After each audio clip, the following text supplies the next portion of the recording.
ગોત્રી હોસ્પિટલના તબીબોની ટીમે એક મોટી સિદ્ધિ હાંસલ કરી છે.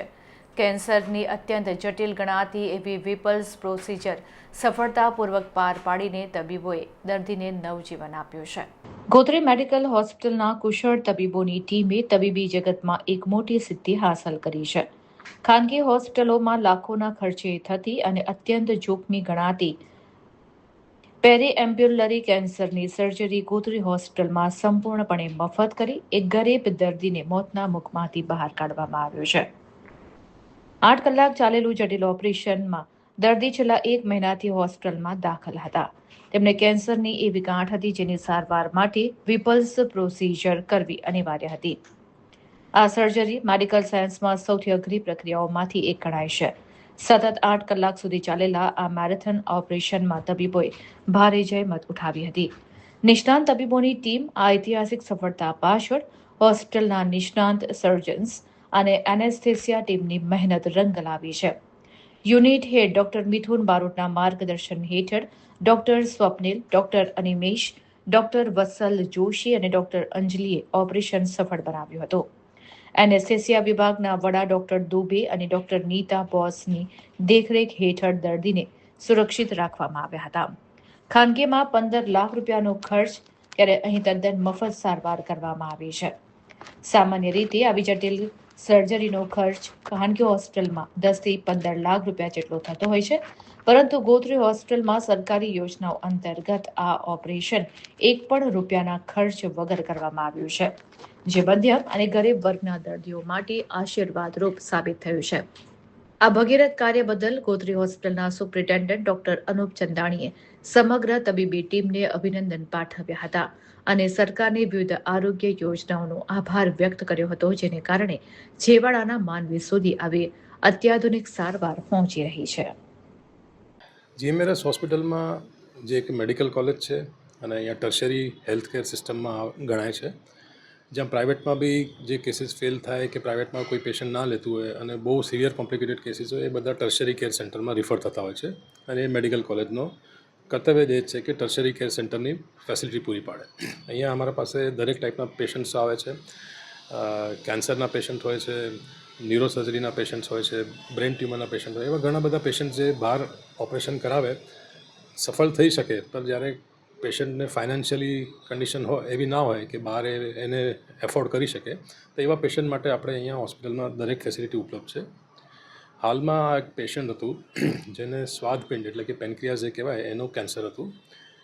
એક સ્વાદપિંડનું કેન્સર એ બહુ કોમ્પ્લિકેટેડ વસ્તુ હોય છે. આપણું આખું ડાયજેશન સિસ્ટમ એના ઉપર ડિપેન્ડ થતું હોય છે અને એનો કેન્સરમાં જ્યારે બ્લોક થઈ જાય તો એના લીધે શરીરમાં જોન્ડિસ થતું હોય છે. લીવરના બધા જે એન્ઝાઇમ્સ આંતરડામાં જવા જોઈએ એના બદલે બ્લડમાં ફેલાય છે, એના લીધે જોન્ડિસ થતું હોય છે અને કેન્સર જો બીજી જગ્યાએ ફેલાઈ જાય તો પછી કોમ્પ્લિકેશન થઈ શકતા હોય છે. આ પેશન્ટ આપણા પાસે સમયસર આવી ગયું, એનું સમયસર નિદાન થઈ ગયું કે આ કેન્સર છે અને પછી એનું ઓપરેશન પ્લાન કર્યું. ઓપરેશન ખૂબ જ મેજર ઓપરેશન હોય છે જેને વિપલ્સ સર્જરી કહેવાય છે. વિપલ્સ સર્જરીમાં જે કેન્સરનો ભાગનો પાર્ટ છે એટલું કાઢવામાં આવે છે અને પછી બાકીના જે કનેક્શન્સ છે, જે લીવરનું છે, ગોલ બ્લેડરના કનેક્શન છે, જે આંતરડામાં જતા હોય છે, એને આખું એક બાયપાસ કરીને એને સિસ્ટમને નોર્મલ ફંક્શન કરવા માટે કરવામાં આવતું હોય છે. આ વિપલ્સ સર્જરી કહેવાય. સર્જરી એક એક્સપર્ટ હેન્ડ્સમાં થાય તો બી સર્જરીનું મિનિમમ ટાઈમ 6 to 10 અવર્સ થતું હોય છે. આવા પેશન્ટ્સમાં 10 કલાકમાં પેશન્ટ એનેસ્થેસિયા આપવું પડે 10 કલાક માટે, તો એના ચેન્જીસ, આટલી મોટી સર્જરી હોય, આખું પેટ ખોલીને એને ઓપરેશન કરવાનું હોય તો પેશન્ટને ફિઝિયોલોજિકલ ચેન્જીસ ઘણા આવતા હોય છે. સર્જરી ટાઈમ, એનેસ્થેસિયા ટાઈમ બધું વધતું હોય છે. આ સર્જરી ખૂબ જ સફળ રહી. પેશન્ટ ખૂબ જ સારી રીતે ઓપરેશન પછીના પીરિયડમાં, દેટ ઇઝ પોસ્ટ ઓપરેટિવ પીરિયડમાં, જ્યાં સુધી હોસ્પિટલમાં તો આઈસીયુમાં તો બહુ સારું એનું રિકવરી થઈ છે. આવા પેશન્ટ્સમાં ખાસ ઓપરેશન પછી જે પેશન્ટને દુખાવો થાય એ ના થાય એના માટે બી આપણા જે ડિપાર્ટમેન્ટ, હોસ્પિટલની એનેસ્થેસિયા ટીમ ડિપાર્ટમેન્ટ છે, એ લોકોએ પોસ્ટ ઓપરેટિવ એનાલિસિસ માટે ખૂબ જ સારું મહેનત કરી. જે કમરમાં આપણે એપિડ્યુરલ કેથેટર નાખીએ છીએ, પ્લસ બીજા ઓપિયોઇડ દવાઓથી પોસ્ટ ઓપરેટિવ પીરિયડમાં પેઇન રિલીફ, એમના બ્લડ પ્રેશર, એમનું ફ્લુઇડ્સ, આ બધું જે પેશન્ટને લગભગ 15 દિવસ સુધી મોઢેથી ખાવાનું નથી આપતું, તો આવામાં જે એનું ન્યુટ્રિશન છે, એનું જે આઈસીયુ કેર છે ઓપરેશન પછીનું, એનું બી પૂરેપૂરું ખ્યાલ રાખ્યું અને પેશન્ટ સારું થઈને આજે ઘરે ગયું છે ને આજે ફોલોઅપમાં આવ્યું હતું. તો એના માટે હું સર્જરી ડિપાર્ટમેન્ટ જે આપણા યુનિટ 4ના ડૉક્ટર મિથુન બારોટ એચઓયુ છે એમના ટીમ વડે આ સર્જરી કરવામાં આવી. આપણે એનેસ્થેસિયા ડિપાર્ટમેન્ટમાં ડૉક્ટર નીતા બોસ અને ડૉક્ટર સંતોષ દુબે એમના નેતૃત્વમાં આખું પેશન્ટ મેનેજ થયું. તો હું બંને ડિપાર્ટમેન્ટ્સને આના માટે ખૂબ ખૂબ અભિનંદન પાઠવું છું. અને આવા જે બી કેસીસ, કોમ્પ્લિકેટેડ કેસીસ અહીંયા ગોત્રીમાં અવારનવાર થતા હોય છે અને આપણી જે સર્જિકલ ટીમ છે, એનેસ્થેસિયા ટીમ છે, એ લોકો મન લગાવીને પેશન્ટને ડેડિકેટેડ સપોર્ટ, ડેડિકેટેડ મેનેજમેન્ટ કરીને પેશન્ટની રિકવરી સારી થાય એના માટે પ્રતિબદ્ધ હોય છે. હું તમારા માધ્યમથી લોકો સુધી મેસેજ પહોંચાડવા માગું છું કે આવું કેવી કોમ્પ્લિકેશન હોય, આ મેડિકલ કોલેજ છે, અહીંયા તમને બધા પ્રકારની સહાય મળી જશે. કોમ્પ્લિકેટેડ કેસીસ બી અહીંયા ઓપરેટ થાય છે. તદુપરાંત આ બધા પેશન્ટ્સ PMJY હેઠળ બી અહીંયા એમની સારવાર કરવામાં આવે છે.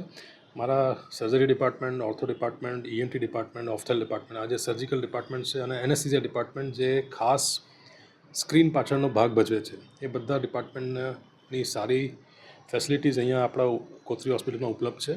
તો આવું કંઈ પણ હોય તમે ગોત્રી હોસ્પિટલ આવી શકો છો અને તમારું નિદાન કરી શકો છો અને ઇલાજ કરી શકો છો. થેન્ક છે. સરસ દવાઓ કમ્પ્લીટ થાય છે અને સારવાર પણ સારી છે. શું નામ છે એમનું? આમનું છત્રસિંહ પ્રભાત. શું થયું હતું એમને? એમને કેન્સર હતું અને ગાંઠ હતી, તેની ઓપરેશન કર્યું. મહિનાથી રાખ્યા હતા એમને, પછી 10 દિવસ પછી ઓપરેશન કર્યું. અત્યારે કેવી સ્થિતિ છે એમની? અત્યારે કેવું છે? અત્યારે કમ્પ્લીટ સરસ થઈ ગયું છે. કઈથી આવ્યા હતા? દરાપુરાથી, કયા આગળ? પાદરા તાલુકા. ટ્રીટમેન્ટ મળી એમને? હા, ડૉક્ટરોનો કેવો સાથ રહ્યો? કમ્પ્લીટ સરસ ટ્રીટમેન્ટ કરે છે. સારું દવાખાનું છે, સારું, અને સાહેબોય સારા છે, બધા ડૉક્ટરો સારા છે, દવાઈ સારી, તેની કાળજી સરસ લે છે. તમે પ્રાઇવેટમાં ગયા હો તો કેટલો ખર્ચો? પ્રાઇવેટમાં ગયા તો 10 લાખ રૂપિયા થાય અને વગર પૈસે અમારી દવા થઈ. અત્યારે સારું થઈ ગયું? હા, સારું થઈ ગયું. તમારું શું? મારું નામ સરસ્વતી.